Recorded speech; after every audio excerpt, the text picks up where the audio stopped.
Welcome back to episode 2 of the Winners Enclosure podcast. Last week we ran through the ITV races for Saturday.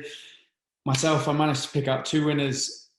The Winners Enclosure had 1 and Hannah currently with 0, so hopefully we can all do a little bit better this week. And I am a bit more confident this week. Last weekend was some tricky racing and some competitive racing at Cheltenham for sure.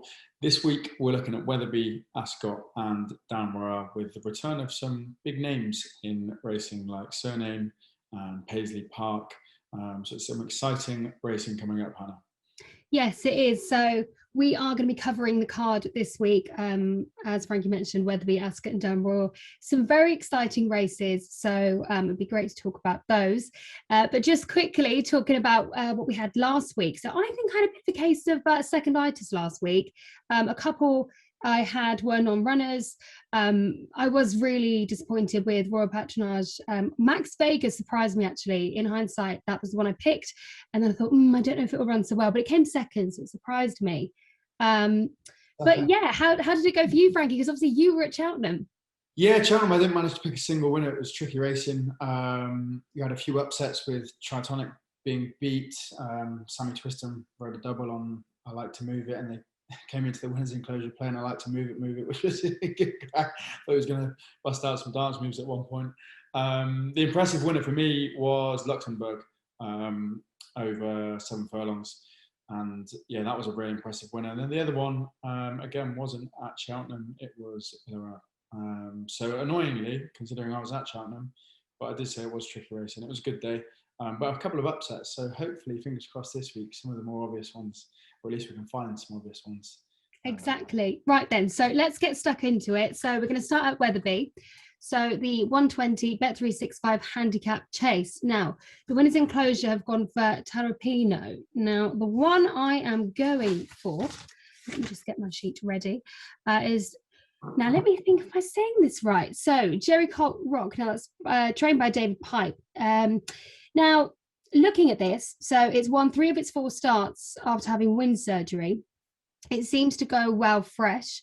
It is stepping up in trip, 2 miles 3. The last time at this distance, he came 3 from 4.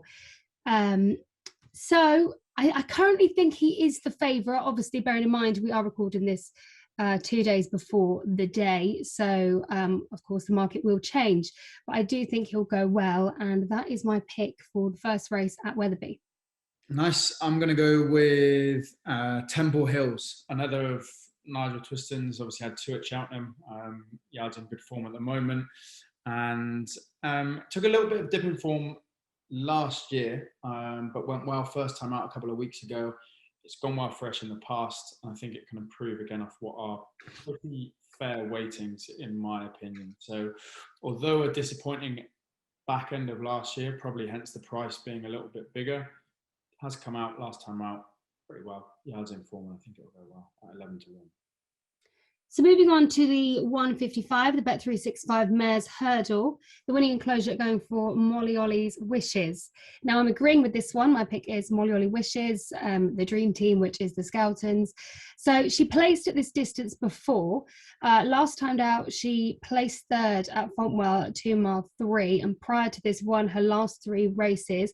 She does seem to run better on the soft ground. Now, from what I read, I think there's going to be a bit more rain, I do believe. Now, I didn't actually note down what the conditions were at the moment, but I watched one of her replays earlier, and I think she's very impressive. So that's who I'm going with in that one.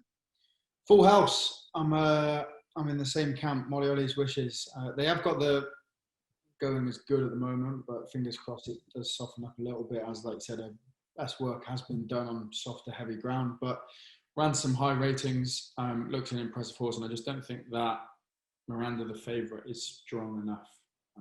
I reckon you could even see Molly Ollie's Wishes going off as favourite on the day. So, yeah, full house from all of us. So the 2:30 Bet365 Hurdle. Now I am going with the Winners Enclosure, Paisley Park. And I was reading up a bit on Emma Lavelle and what she's got going on at the moment. So Paisley Park's seasonal debut, but last time we saw him was at Aintree, and he was the second favourite, and he was pulled up. Now, even though we had that slip up, I still have the faith. So he has had a few issues last season, but he does seem to go well fresh. Back from a break each time he has placed. So I think this could be a good one. And the words of Emma Lavelle that I was reading earlier has said that she's getting him started earlier. And this one run will determine whether he'll go over fences. So, it's going to be a bit of a see how it goes. But, he's a great horse. He's up against another stairs hurdle winner. So it's going to be a good race. It's definitely a brilliant one to watch. There'll be a lot of people cheering for Paisley Park, that's for sure. Bit of a fan favourite, especially around Cheltenham. I'm going to go against Paisley Park. I do love the horse and brought some good memories at Cheltenham in the stayers. I just think Master Tommy Tucker's a bit of a machine. And I mean, you're taking a bit of a risk here going in a slightly different race than what it's used to. But I think it's a machine of a horse, and I reckon it might be a bit of a surprise on the weekend. So now we go into the big one, 1505, the Bet365 Charlie Hall Chase. Now, Frankie, I'm going to pass this one over to you first. What do you think about this one? The Winners Enclosure has gone for Shan Blue. Surname, I'm going with 65 favourite, Paul Nicholls. A very, very popular, very, very impressive horse. Obviously had last couple of runs, a couple of issues, I think pulled up at one or maybe even the last two. I'm hoping that the fact it's back in a 3-miler, it's slightly slower race, and it would just give the horse a chance to get into this race. It just looked a little bit out of sorts the last couple of times in slightly quicker races, over 3 miles. If it can get into that rhythm that we know it can, jumps brilliantly when it's into a good stride, and if it can settle, then I think it's too good for everything else in this race. I'm siding with the Winners Enclosure here with Shan Blue. Dan Skelton's already had a cracker of a season so far. Obviously last weekend with Third Time Lucky and All Mankind. Really talented novice. He won the Quarto Star at Kempton on Boxing Day and second in 2 other grade ones. So yeah, he's a great horse. It's going to be a highlight to obviously see Surname back in action. His last 2 runs, as you mentioned, were disappointing, pulled up both at Ascot and Kempton. But, Shan Blue, younger, you could say new kids on the blocks coming through. I just think it'd be a really great race. Really interesting to see as well, because, like I said, it's going to be lots of hype with Surnames. So it'd be interesting to see where the market goes. Definitely, he's achieved a lot more, but my pick for this one is Shan Blue. How impressive was Third Time Lucky, by the way? First time over fences. That was the highlight of the weekend. Floating, absolutely floating over those. What was it like to see in person?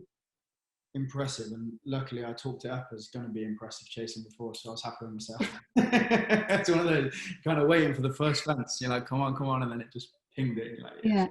Yeah, no. One thing I was going to say, I almost went for this just because a Paul Nicholls treble could definitely be on the cards with Miranda, Master Tommy Tucker, and Surname. Quick fire treble for Nicholls. I wouldn't be surprised if that happened. He's got a bit of a charge going up to Wetherby.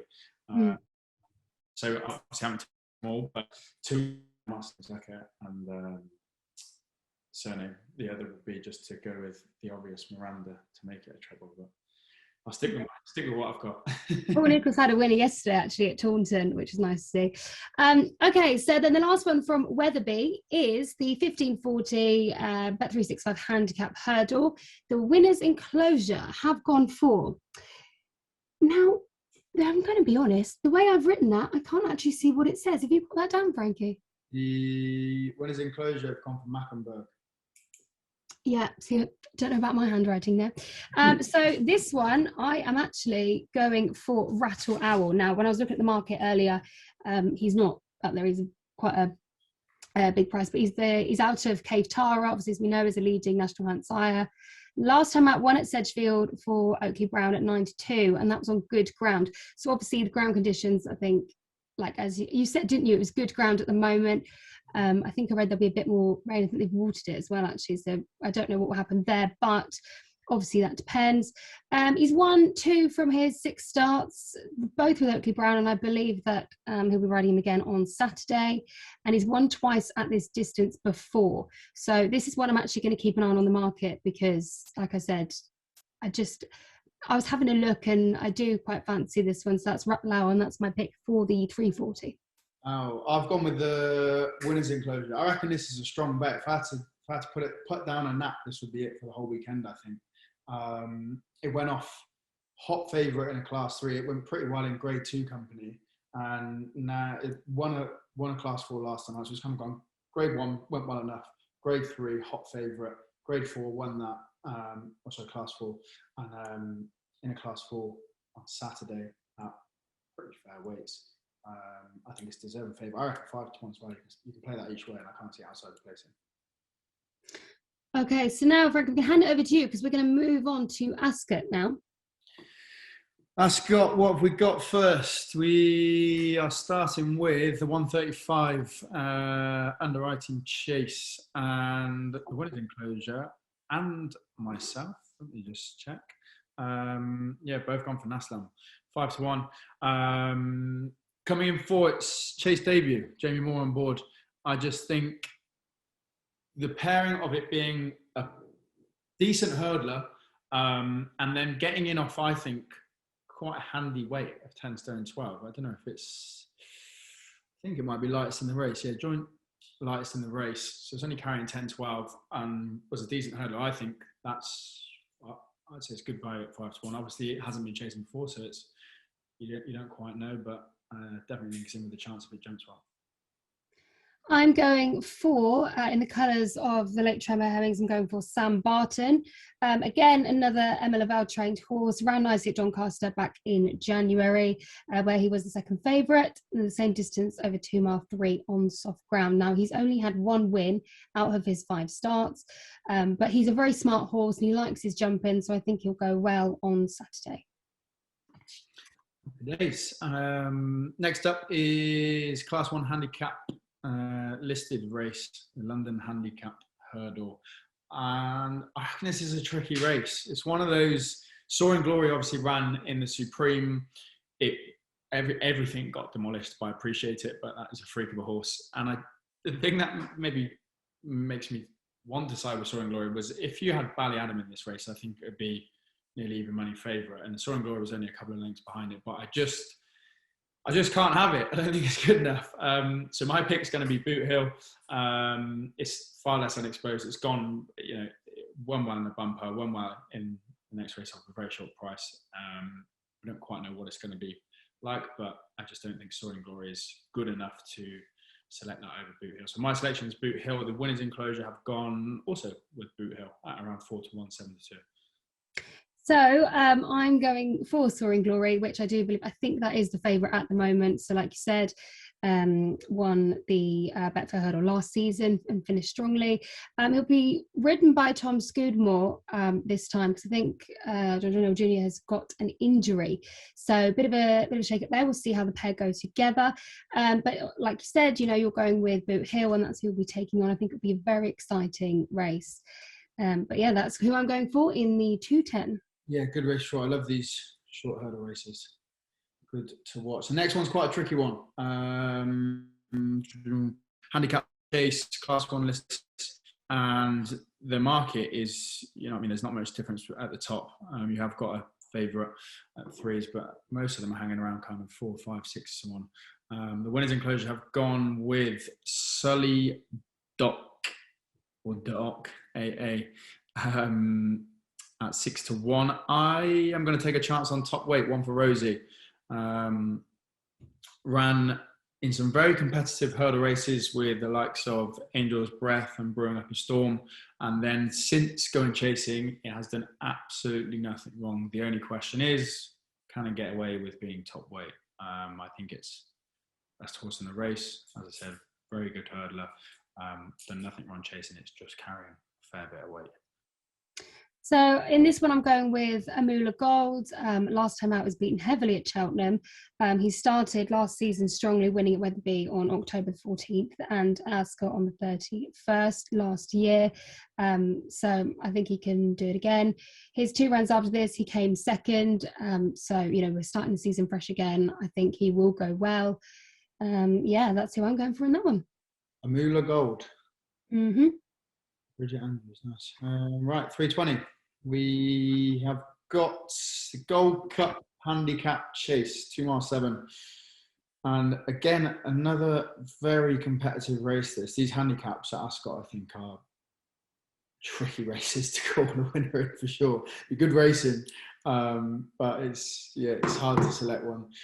Winners Enclosure and myself have both gone for John B, for Tom Lacey, and I think purely based off of it going pretty well last time out, and looking at the weightings, only carrying 10 stone 8.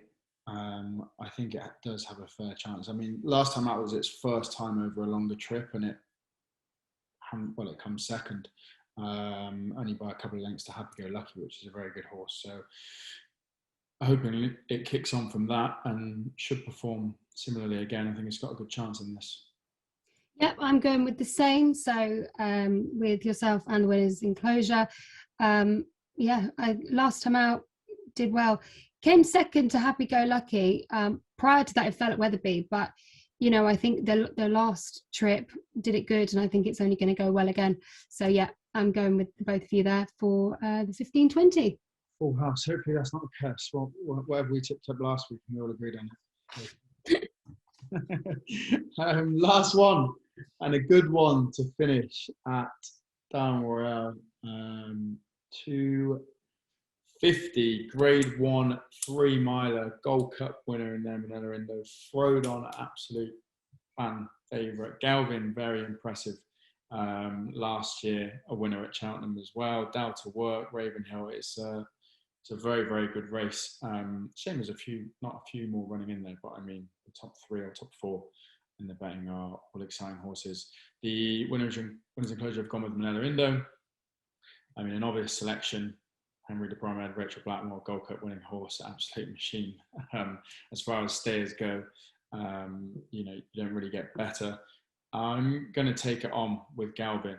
I think Galvin was very impressive last season. Everything you kind of expected it to do and improve, it did. It won at Cheltenham. And the thing that potentially gives it that slight competitive edge is that it has had a run, and it was very impressive already. The other two, this is going to be their first run of the year, and stayers like this, maybe they want a little bit of time to get into the season. So Galvin, I think, has more to come. I think it can be a bit of an upset. And I'd have Galvin as a Gold Cup horse this year. So fingers crossed. Well, after the stellar season that Henry de Bromhead had, I am siding also with the Winners Enclosure, which is Manila Endo. Now, I was just looking at previous winners. Okay, so if you just take a look at Corto Star's previous records, he came out of this race after winning it and then won a Gold Cup. So by looking at the history, the connection between the Gold Cup and this race is good. And obviously Manila Endo is a Gold Cup winner anyway, so what's to say after this, if Manila Endo comes in first, that it couldn't win the Gold Cup again. I'm looking forward to seeing Paul Nicholls and Brian Frost team back with Froden. I think that would be nice to see. But yes, like you said, with Manila Endo, 3 wins last season, but we last saw him at the Cheltenham Gold Cup, which was a brilliant race, and it goes well fresh. So that is my pick for this one, and I'm really rooting for Henry de Bromhead and the team. I mean, they're just fantastic, and I think, like I said, last season, absolutely brilliant. Great to see. So hopefully, you wrote back on board after her injury. Yes, exactly. I mean, she's just fantastic. I'm a huge fan, I'm sure, like many, of Rachel Blackmore. So yeah, rooting for that team on Saturday. So yes, that is my pick for the Ladbrokes Champion Chase.